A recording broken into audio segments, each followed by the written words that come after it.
નમસ્કાર વિદ્યાર્થી મિત્રો, મેથ્સ એન્ડ ઇંગ્લિશ યુટ્યુબ ચેનલમાં આપ સૌનું હાર્દિક સ્વાગત છે.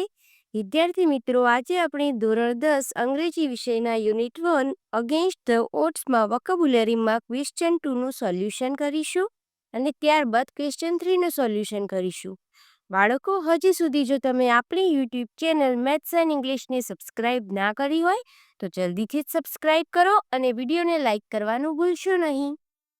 ક્વેશ્ચન 2 જોઈએ. Fill in the gaps with the correct form of the word in bold print. બાળકો, અહીંયા આપણે ખાલી જગ્યાની પૂર્તિ કરવાની છે. એ માટે ઉદાહરણ આપ્યું છે એ પ્રમાણે ખાલી જગ્યા પૂરવાની રહેશે. અહીં આપણને ઉદાહરણમાં એક શબ્દ આપ્યો છે ડિસાઇડ. હવે આ ડિસાઇડ વર્ડનો આપણે અલગ અલગ ફોર્મમાં ઉપયોગ કરી અને 3 ખાલી જગ્યાઓ પૂરવાની છે. એ જ રીતે નીચેના પ્રશ્નો સોલ્વ કરવાના રહેશે. તો ઉદાહરણ જોઈએ. We must come to a ખાલી જગ્યા very soon as we are running short of time. અહીં આપણે ડિસાઇડનો અલગ ફોર્મમાં ઉપયોગ કરવાનો છે તો ડિસિઝન તરીકે ઉપયોગ કરે છે. એ રીતે B we beat them decisively we won 7. C. Manan can never make up his mind. He is very indecisive. હવે ક્વેશ્ચન 1 જોઈએ. અહીં રિસાઇડ શબ્દ આપ્યો છે એનો ઉપયોગ કરી આપણે ખાલી જગ્યાઓ પૂરવાની છે. A. Mister P G Pathak is a resident of Shastrinagar area. Reside એટલે કે રહે છે. તો આનો આપણે આ ખાલી જગ્યામાં બાળકો કઈ રીતે ઉપયોગ કર્યો કે મિસ્ટર પીજી પાઠક શાસ્ત્રીનગર એરિયાના રહેવાસી છે. બી.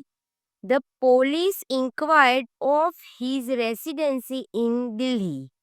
એટલે કે પોલીસ છે તે પૂછપરછ કરે છે દિલ્હીમાં તેમના રહેઠાણની. C.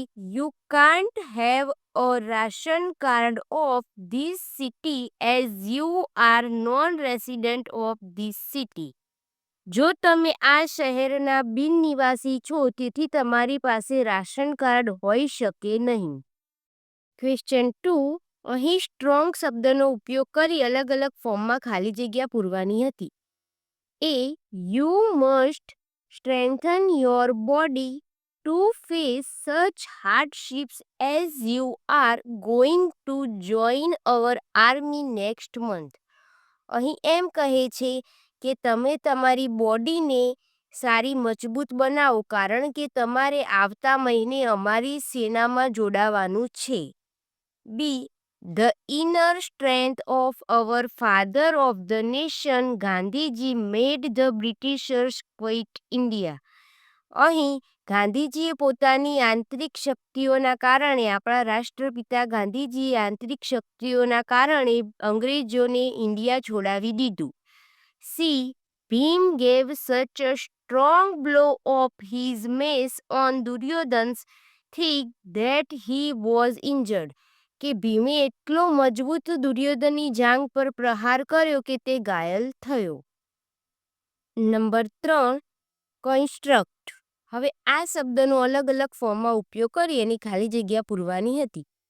A. Doctor Baba Saheb Ambedkar is one of the constructors of the constitution of our country.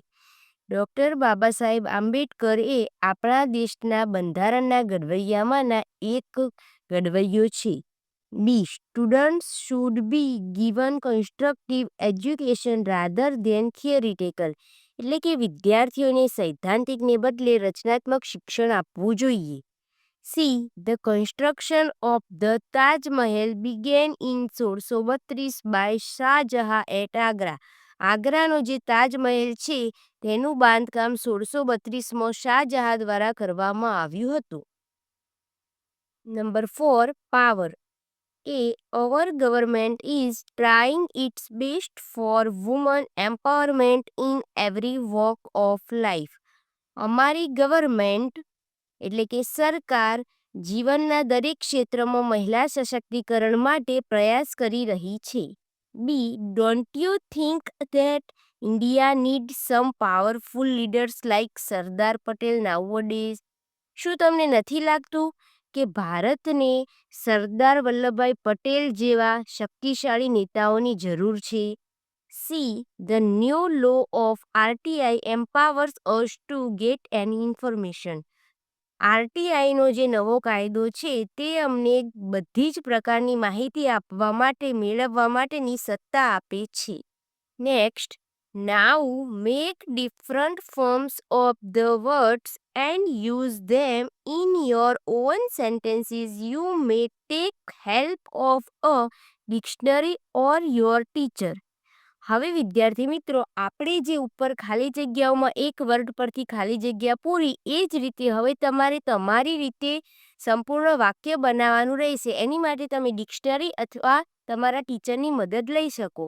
તો અહીં આપણે સૌપ્રથમ વર્ડ આપેલો છે ઇન્ફોર્મ. હવે ઇન્ફોર્મની અલગ અલગ ફોર્મમાં યુઝ કરી અને આપણે સેન્ટેન્સીસ બનાવવાના રહેશે. અહીં મેં 3 સેન્ટેન્સીસ બનાવેલા છે તે જોઈએ. Do you have any information about the exam dates? B.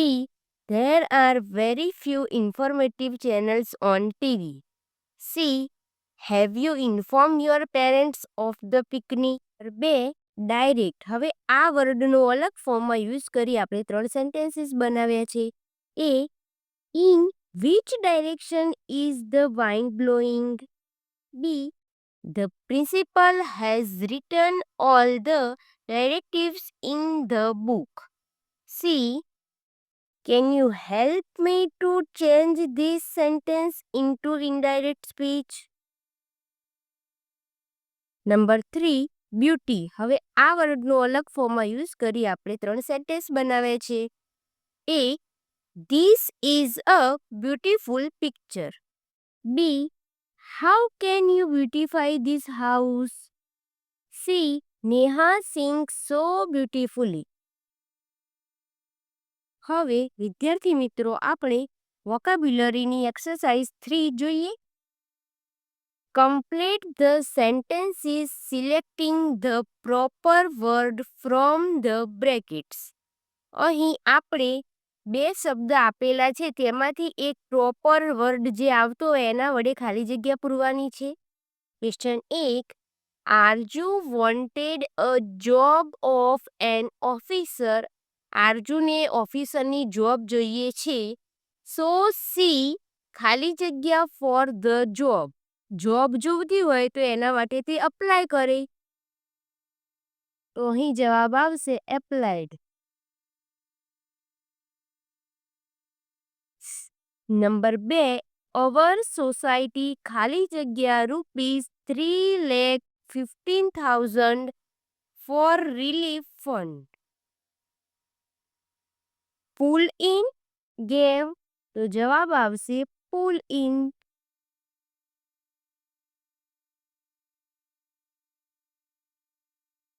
અમારી સોસાયટીએ ₹3,50,000 રાહતના દરે દાનમાં આપ્યા. નંબર 3.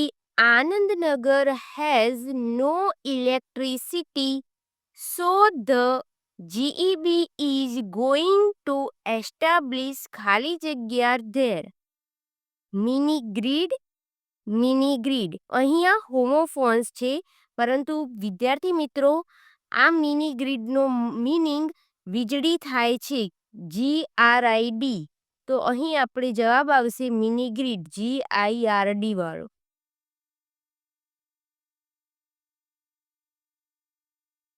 આનંદનગરમાં ઇલેક્ટ્રિસિટી નથી, તો GEBએ ત્યાં નાની વીજળી જનરેટરની સ્થાપના કરી. નંબર 4. ધ લોક સંસાર ખાલી જગ્યા a new scheme of flats. Lok સંસારે ફ્લેટની નવી સ્કીમ લોન્ચ કરી છે, તો જવાબ આવશે લોન્ચડ.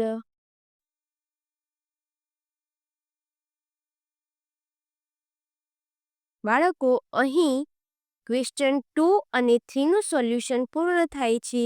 વિડીયોને તમારા મિત્રો સુધી શેર કરો, અમારી યુટ્યુબ ચેનલને સબસ્ક્રાઇબ કરો અને વિડીયોને લાઇક કરવાનું ભૂલશો નહીં. Thank you.